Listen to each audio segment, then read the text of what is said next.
గుర్రంపోడు తండ మఠంపల్లి మండలం సూర్యాపేట జిల్లా. సూర్యాపేట జిల్లాలో 540 సర్వే నెంబర్ భూమిలో గల అక్రమాలపై భూ పరిరక్షణ సమితి పౌర హక్కుల ప్రజాసంఘం గత 12 సంవత్సరాల కాలంగా పోరాడుతూనే ఉన్నది. అలాగే ఈ భూమి అమాయక నిరుపేద గిరిజనులపై జరుగుతున్న అక్రమ దాడులు, అక్రమ కేసులు, భూ కబ్జాలు వాటికి నిరసనగా ఎంతోమంది పార్టీల నాయకులు కోదండరాం గారు మరియు ఎల్ రమణ గారు 3 రోజుల దీక్ష, అంతేకాకుండా వాళ్ల టీంతో కలిసి గవర్నర్ గారికి ఈ 540 భూములకు సంబంధించి నివేదికను అందజేశారు. సిపిఎం నాయకులు జోలకంటి రంగారెడ్డి గారు కలెక్టర్ని కలిశారు. మందకృష్ణ మాదిగ గారు హుజూర్ నగర్లో ప్రెస్ మీట్ పెట్టి ప్రశ్నించారు. గతంలో ఉన్న SC ST commission member Ramulu గారు విచారణ చేపట్టారు. చివరగా భూ పరిరక్షణ సమితి ఇస్లామాబాద్ బాలాజీ నాయక్ ఆధ్వర్యంలో రైతులను ఏకం చేసి ఎంఆర్ఓ ఆఫీసులు ముట్టడి, కలెక్టర్ ఆఫీస్ ముట్టడి, రాస్తా రోకో నేషనల్ హైవే నిర్బంధం చేశారు. ఇది గమనించి రైతులను కట్టడి చేయాలని రైతులపై అక్రమ దాడులు, అక్రమ కేసులు 40 మంది రైతులను సిఐ రాఘవరావు మరియు రవీందర్ రెడ్డిలు కలిసి రాజకీయ నాయకుల అండదండలతో 3 నెలల జైలు జీవితం, పౌర హక్కుల ప్రజాసంఘం నాయకులు స్వతహాగా ఎన్నోసార్లు రైతులను పరామర్శించి పియుసిఎల్ తెలంగాణ రాష్ట్ర ప్రధాన కార్యదర్శి జయ వింధ్యాల మరియు భూ పరిరక్షణ సమితి అధ్యక్షులు బాలాజీ నాయకులు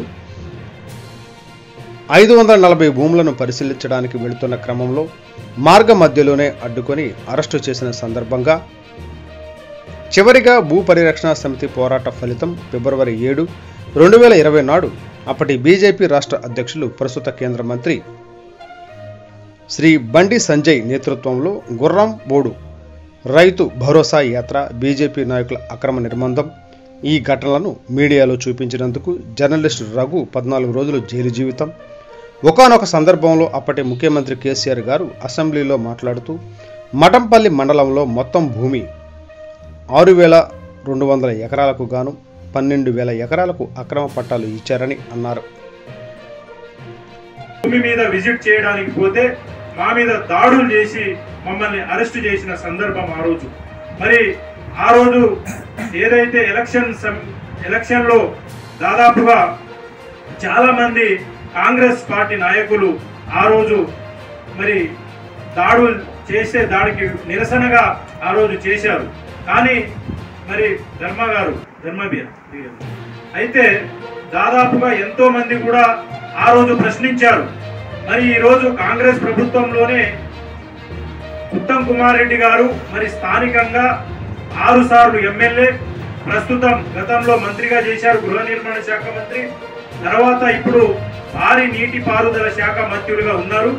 అదే పోయినసారి ఎలక్షన్లో మరి ప్రజలకు అక్కడున్న గిరిజనులకు హామీలు ఇస్తూ ఏమని చెప్పారంటే స్థానికంగా గుర్రంపోడు సమస్య ఈ ప్రాంతంలో కీలకంగా ఉన్నది, దాని మీద మేము తప్పకుండా గిరిజనులకు న్యాయం చేసే కోణంలో మా పార్టీ ఆలోచిస్తుంది, తప్పకుండా బాధితులకు మరి న్యాయం చేస్తాము, ఎవరైతే అక్రమాలకు పాల్పడ్డారో వాళ్ళకు తప్పకుండా జైలు జీవితం గడిపేటట్లు చేస్తామని ఆ రోజు ప్రగల్భాలు చేశారు ఉత్తమ్ కుమార్ రెడ్డి గారు.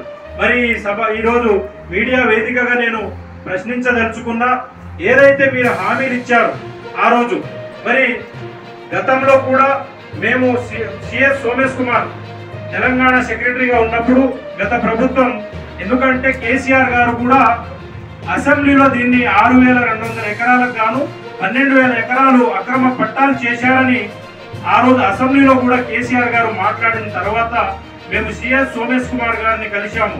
గుర్రంపోడు భూ పరిరక్షణ సమితి నుంచి, పౌర హక్కుల ప్రజాసంఘం నుంచి సోమేష్ కుమార్ గారిని కలిస్తే కలెక్టర్ వినయ్ కృష్ణారెడ్డికి ఫోన్ చేసి ఇమీడియట్లీగా 2 ఎంఆర్ఓలు అక్రమాలకు పాల్పడ్డారని చెప్పి వాళ్ళని అరెస్ట్ చేశారు. ఆ రోజు వెంటనే సస్పెండ్ చేశారు.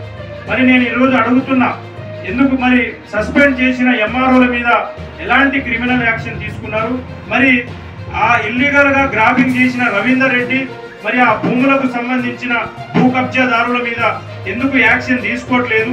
మరి ఎలక్షన్ లో మంత్రిగా ఉన్న ఈరోజు ఉత్తమ్ కుమార్ రెడ్డి గారు మరి ఆ రోజు గిరిజనులకు న్యాయం చేస్తాను, పట్టాలు ఇప్పిస్తాను, తప్పకుండా మీకు బాధితులకు న్యాయం చేస్తానని చెప్పిన ఉత్తమ్ కుమార్ రెడ్డి ఈ రోజు మౌనంగా ఎందుకున్నారని ప్రశ్నిస్తున్నాం.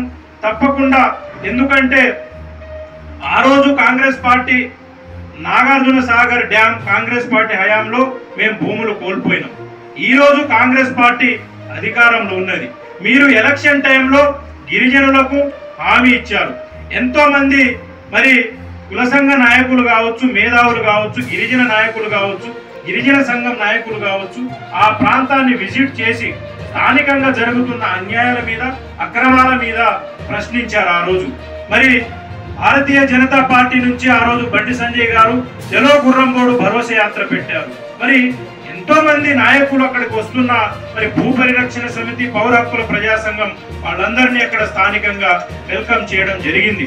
మరి ఇప్పటికీ దాదాపు 12 సంవత్సరాల కాలం గడుస్తున్నా కూడా మా పోరాటం మరి ఇప్పటికీ బాధితులకు ఎందుకు న్యాయం చేయట్లేదు? మరి 6 నెలల్లోనే మా ప్రభుత్వం ఏర్పాటైన తర్వాత 6 నెలల కాలంలోనే మేము దీని మీద ఒక కమిషన్ వేసి విచారణ చేపడతామని చెప్తున్న ఉత్తమ్ కుమార్ రెడ్డి గారు ఎందుకు మౌనంగా ఉన్నారు? దాని మీద గుర్రంబోడు మీద ఎందుకు మీరు మాట్లాడట్లేదు? కనీసం మరి అసెంబ్లీ సమావేశాలు జరుగుతున్న క్రమంలో కూడా కనీసం గుర్రంబోడు మీద ఇంత దాదాపుగా గిరిజనులు 40 మంది జైలుకి వెళ్ళారు, తర్వాత బీజేపీ నాయకులు జైలుకి వెళ్ళారు. మమ్మల్ని అయితే అక్కడ ఎక్కడికక్కడ అరెస్టు చేసి ఆ రోజు దాడులు చేసిన సందర్భం. మరి ఇలాంటి అసెంబ్లీ సమావేశంలో కూడా కనీసం గిరిజనుల హక్కులను కాలరాస్తూ ఈరోజు కనీసం ఒక్క చర్చ కూడా పెట్టలేకపోతున్నారంటే ఈరోజు కాంగ్రెస్ ప్రభుత్వం గిరిజనుల మీద ఎంత చిత్తశుద్ధి ఉందో ఈరోజు తెలియపరుస్తున్నది. మరి గిరిజనులకు మీరు ఇచ్చిన హామీలు కావచ్చు, ఈరోజు గిరిజనులకు వంచించి చేస్తున్న మీరు ఓటు బ్యాంకుగా వాడుకున్న విధానం కావచ్చు, ఇవన్నీ ఆలోచన చేయాలి.